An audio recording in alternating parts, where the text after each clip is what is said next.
আসসালামু আলাইকুম বন্ধুরা, কেমন আছে সবাই? তো আজকে মিষ্টি কুমড়া দিয়ে খুব সুন্দর একটা রেসিপি তৈরি করব। আজকে মিষ্টি কুমড়াটা ভাজি করব।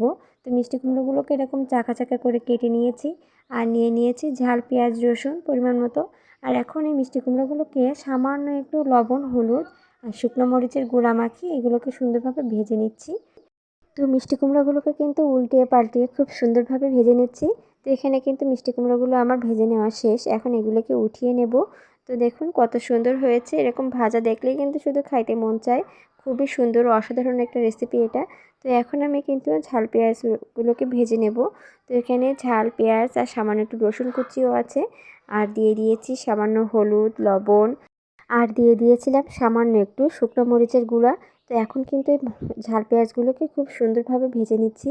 তো ঝাল পেঁয়াজটা সুন্দরভাবে ভাজা হয়ে গেলে ভেজে রাখা মিষ্টি কুমড়োগুলোকেও দিয়ে দিলাম।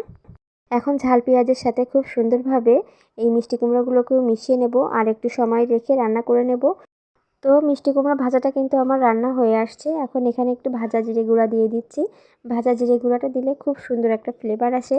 তো ফাইনালি কিন্তু আমার রান্নাটা হয়ে গেল। এটা কিন্তু খুব সুন্দর আর অনেক অসাধারণ মজার একটা রেসিপি। গরম ভাতের সাথে এই রেসিপিটা কিন্তু খেতে খুবই ভালো লাগে। তো সবাই ভালো থাকবেন, সুস্থ থাকবেন। আল্লাহ হাফেজ সবাইকে।